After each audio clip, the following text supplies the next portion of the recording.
All right, everybody, how you doing? This is S. Anthony Thomas. This is S. Anthony Says, episode number 503. Look, I'm just going to dive right into this. We got to stop being nice to everybody. I'm just saying it. We got to stop being nice to everybody. I've been in this situation. You've been in this situation where you're nice to people when they don't deserve you being nice to them. We have to normalize telling people and having a problem, no problem telling people to get out of our face because we don't do it enough. Do you realize when every time they talk about data breaches and every time they talk about somebody stealing our identities and stuff like that, you're thinking it's a technical thing and sometimes it's phishing, right? But a lot of the times, I was watching the news, a person goes, they call up the company and trick a telemarketing person on the phone or a customer service person into giving your personal information just by being persistent and aggressive. Think about that. That's all it took. All this technology, millions of dollars, sometimes billions of dollars to save you from identity theft and to save your money. And it is thwarted by what? Somebody being a little persistent on the phone. Hey, man, hi, your customer service. Yeah, I was wondering, I lost my social security number, my home address, and I also lost when I'm going to be home. So, is there any way you could tell me my social security number, my home address, and a time I'm going to be home long enough for, say, I don't know, a random U-Haul truck to pull up to my house that is definitely my house and not I'm definitely not a robber calling up to get this information. When I'm going to be out of the house for 3 to 5 hours, what is my work schedule and when will I not be there? Oh, I won't. Oh, so these are the hours where I will definitely be out of the house for long enough for somebody to pull a U-Haul truck up to my house and clean it out. Fantastic. Now, I knew that because obviously I'm me and definitely not a robber or anything like that. What was my social security number again? Okay, that sounds right. You're doing a fantastic job. That is definitely my social security number. I am proud of the work that you're doing. Well, since you've been that helpful to me, who's actually me, and definitely not someone trying to steal my identity, I was wondering, do you have the bank account numbers and routing numbers for my bank? Because it's definitely me. That's the numbers to my bank. Fantastic. Oh, I didn't realize I had that much money that I'm about to steal. Obviously, I'm kidding. I can't steal my own money because it's mine. Thanks a lot. And it's just like that. And that's a little bit exaggerated, but you get the point. The person on the other end of the line should be just as persistent. No, I'm not going to give you that information. You haven't identified yourself, but they don't. And then you come back and you're going, it seems to me like my house had some furniture in here. And yeah, let me check my phone. All my bank accounts have been drained. Oh, man. Wonder how that happened. I'll tell you how it happened. We should normalize not being nice to everybody, not being so polite to everybody because people will take advantage of you if you're too nice. Sometimes I'm doing my workouts because I'm trying to lose some weight. When I'm working out, I like to have some sound on in the background. And I turn on my laptop and I turn on Reddit stories, and all I hear is stories of the cheating and the cheating and the cheating. And I know a lot of that crap is written by AI, but here's the thing. Having been cheated on in my teens and in my 20s, I realize even though those are AI generated stories, I know what it's like to be on the other end of the cheating. Yes, I do. Why did I get cheated on those 2 times? Because I was too nice. As they back in the day, they didn't have the term red flag. They have it now. But whatever the term was for then, whatever the equivalent was, I saw the red flags. The couple of the ladies I was with were red flag factories. They had so many red flags, they actually took some of the excess red flags and started handing them out to their equally toxic friends. Yeah, I said it. No, I'm not still bitter. Maybe a little bit. But I was too nice, right? They didn't have cell phones back then. Yeah, I'm that old. Shut up. But you know what I'm saying? It was the same thing taking a phone call in the other room all of a sudden, right? When everything was going good and they weren't looking to be getting it on with somebody else, they're taking all their phone calls in the room with you, so much so you actually wanted to kick them out of the room because they were talking too loud. And now all of a sudden, the same person who didn't care if you overheard her conversation is in the other room, whispering with the door closed, right? You know what that giggling laugh used to sound like? She used to laugh like that for your punk behind, but she ain't laughing like that for your punk behind now, is she? Hell no. You remember what she looked like when her face would light up when you'd show up at her house, or she'd come to your house, or she'd see you at a party, or she'd see you walking down the street. Her face used to light up. It ain't lighting up anymore now, is it? Hell no. But it lights up when that phone call comes, right? When that guy from work calls, all of a sudden, I got to talk about work stuff in the other room, man. No, you don't. You open up the door, she's laying across the bed, giggling all of that crap. Instead of calling around on it, oh, it must be work stress. Yeah, that's work stress. That's why she got some new drawers that you see it in the bag and she ain't never seen her wearing for you. You were too nice. There was red flags all over the place. You got to stop being so nice. You got to call that crap out. We can't be nice all the time. We should be nice most of the time. I mean, I'll give you an example of me being too nice versus me being not as nice. And I don't mean in a mean way, but it's not as nice as, there are people that will come and talk to you right in your ear in situations where talking in your ear is not something that you want to do or something that you want to be a part of.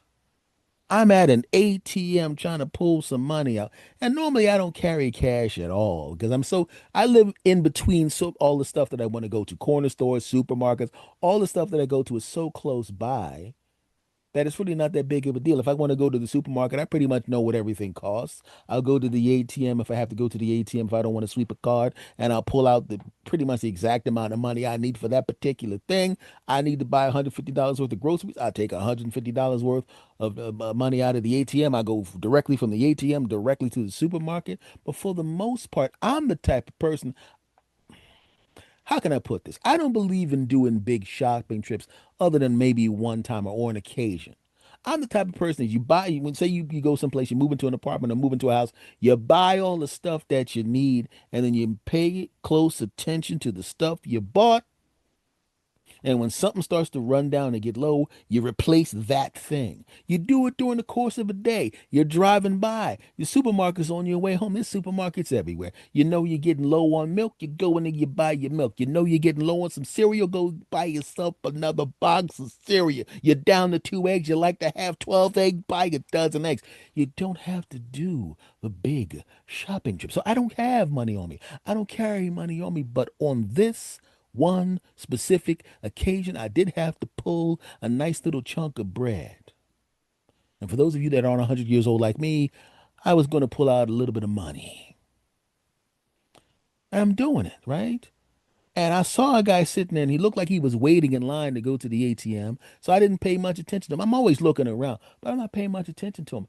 And if you're paying attention to people, you can look at the body language and kind of tell who's taking out a lot of money and who's not taking out a lot of money.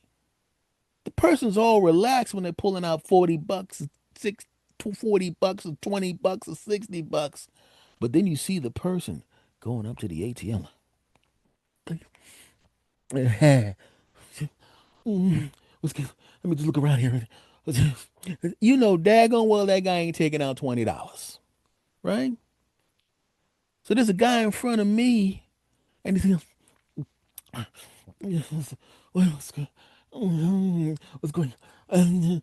And a guy who's kind of hanging around, starts breaking into a conversation with this guy, getting really close to the guy, sitting right next to the guy, talking about nothing in particular, leaning on the wall, looking at the guy's fingers as he's pushing the numbers on his eight on in the ATM.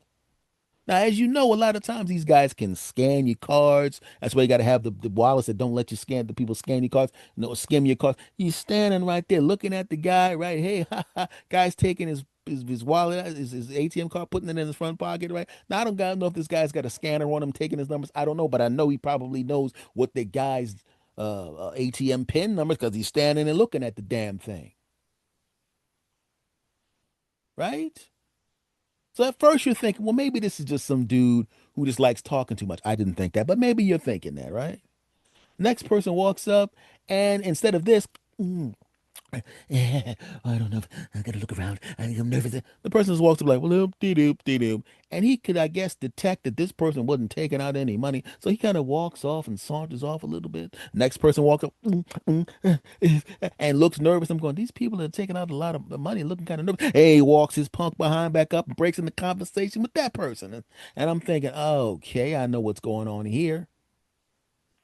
So, like I said, I'm taking out a little bit of money because I'm taking care of something at this particular time. And I don't like taking a lot of money out of the ATM because that will require me having a lot of money, which I don't. That sucks. Back to the story. All right, so I get up to the ATM, current version of me. Well, not current, but me in my 40s, which was like 10 years ago, version of me, right? He comes sauntering up, and that version of me, a mature man who's been around, who's seen things, who's had breakups, who's lived with women, who's had so many experiences. This guy walks up to me, and I go, "Oh, I'm at the ATM, bruh. Back up." Well, I see where I'm standing? I'm at the ATM. It ain't safe walking up to a grown ass man at the ATM. Okay, if you got something to say to me, you can say it to me 5 minutes from now, but right now, take your ass over there. And did I say that to the dude? You're damn right I did. Because that was the 40-year-old version of me. Even the 30-year-old version of me would have said that. The 28-year-old version of me might have punched him in his throat. No, I'm just kidding. I wouldn't have done that, but I would have gave him one of these. You good, bruh? I'm cool. Yeah, back up, bruh. But we're going to go back in time to the too nice version of me. 21 years old, 19 years old, very young, and somebody was doing a very similar thing, standing too close to the ATM, looking at my hands, trying to act like he wasn't looking at my hands. Yeah, and see somebody's talking to you, and their eyes kind of dart down the same way a guy, if he's talking to a woman, who he wants to look at her chest, but he tries to act like he's not. Yeah, I'm definitely looking right at your face, breasts, and yeah, breasts, that kind of thing. Well, he's doing it with the ATM, numbers, everyone watching your ATM, and I'm walking away, and there's something that said to me, this is not a good thing. I ain't liking this. No, this is not good. So I had to go back into the bank, and I switched my card, and I switched my PIN numbers, and I had to wait in line and all of that. Why? Because this sucker was standing too close looking at my hands. This dude, just by standing too close and by me being so nice that I let him stand that close, cost me 45 minutes of my time that would have been saved had I been like I am now, where I wouldn't even allow you to get near me while I'm at the ATM. We're too nice sometimes. I know that as an older guy, I'm in my 50s now. I don't get upset if I'm walking behind a lady, and she gets uncomfortable. I really don't, because I'm a reasonable guy, and I realize that a lady is, or it's like an older person, even older than me, doesn't want somebody walking behind us. So I give space. I give so much space. I'll even do the whole thing where I'm walking behind a lady and I can see she's getting a little bit uncomfortable. So what do I do? I'll do the whole, hey, what's going on? I'll pretend like I'm on my phone to give her some time to walk ahead, give her some space. I don't want to get upset with this person because everybody has the right to protect themselves, right? Have you ever been standing there and you go into the to an elevator and you're looking at the people around you? You're in a hospital, you're in a building. Odds are nothing's going to happen to you. But let's be honest, we've all seen the news articles. Well, okay, in the news tonight, a guy was actually in an elevator where normally nothing would happen to him, but he got drop kicked by a gang of kung fu drop kickers called the drop kick gang, where they actually get in an elevator with people and drop kick them and take their wallets. Normally, it doesn't happen because what do they do when the crimes happen? This is such a nice neighborhood. I mean, I am so unbelievably stunned that this type of crime would happen in our neighborhood. I mean, we everybody here knows each other. This is this small town, and I mean, I understand that happening in the big city. Yeah, the big city that's 4 minutes from you. It's not like the people are going, I don't know about you, but I love robbing people in this big city. Now, there's a small city over there with people in them who are not used to being robbed, which would make them even easier to rob. But seeing how there's a line right there where the city, big city stops and the small city starts, I really have to take all of my wanting to rob peopleness and stop it at that imaginary boundary right there. Man, I would love to go over there and rob them people, but dang it, they're on the other side of that city line right there, man. Oh, even when I go on the other side there to get like go to the store and buy something, there's a part of me that goes, "Hey, there's some very robbable people." But unfortunately, I'm on the other side of that county line. I can't rob them. Hey, people right there that are carrying lots of money and expensive watches and stuff. Is there any way you could walk on the other side of that line right there for the big city? For no particular reason. It's not that I am going to rob you the second you get on the other side of that line. That definitely is not going to happen. I just would like you to walk on the. You're not buying it? Damn. But they're all, I can't believe it happened in our town, our part of the town. I can't believe it. It just, oh my God. How does it happen here? How does crime happen here? You see it all the time. I say people should have the ability and not feel guilty about protecting themselves in certain search situations. And that's what I'm telling you right now. You don't have to be nice to everybody. It's good to be a nice person, but you don't have to be nice to everybody. You don't have to be nice all the time. If you're trying to protect yourself, if you're trying to put yourself in a better position to go home safely, right? In most situations, do what you got to do to protect yourself. That's all I'm saying, right?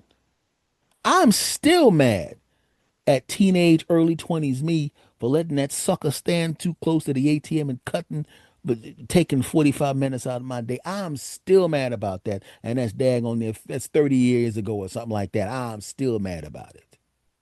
So don't do that to yourself. You ain't got to be nice to everybody. Understand? Cool. All right, that's it for this episode. Thank you for watching, my friend. I'm going to try to do a video component to this episode to this episode to this podcast on a regular basis. People have contacted me and they're going, well, "I like the audio, but could you add some video to it?" Well, I'm adding video to it, and quite frankly, hearing these golden tones and seeing this still pretty face, wow. I mean, don't you consider yourself lucky? I went too far with that. Much love to you all. As Anthony says, episode 503. I will see you again next time. Much love to you all. Take care.